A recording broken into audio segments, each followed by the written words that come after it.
A lot of this falls back to education again, and having physicians be well attuned to the risk factors, the right age, the right smoking history, the right symptoms that a patient may be demonstrating to lead them to think that they have COPD, do a spirometry, and then go from there with regard to the proper drugs based on the symptoms that are there.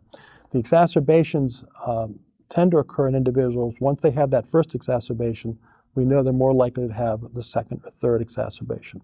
We also know that the more severe their airflow obstruction is, they're higher risk of exacerbation. One of the measurements is the FEV1 that measures the amount of air that they can exhale during that first second. The lower that is, that puts them into a category where there's a higher rate of exacerbation.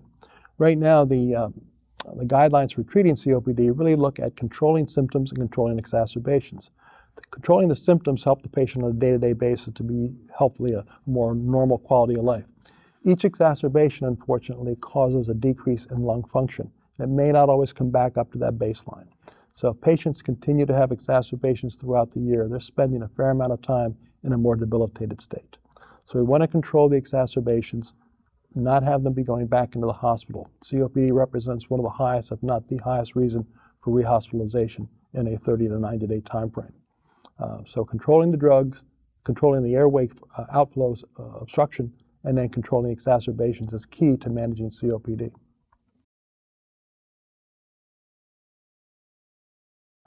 If they are identified, as I said, getting vaccinated appropriately, some individuals may benefit with what's called pulmonary rehabilitation.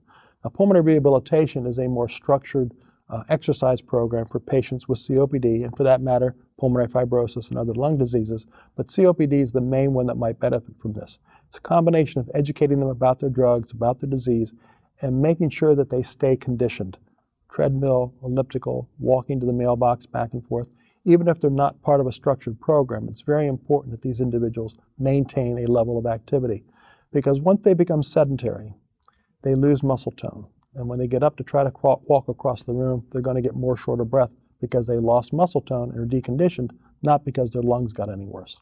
So one of the main things an individual can do once they're diagnosed with COPD, along with learning about it, taking the medications, is to stay as active as possible. I tell my patients, don't feel like you have to run a marathon, but make sure you get up, walk, you get out of breath, stop and rest, and keep walking. Don't become a couch potato.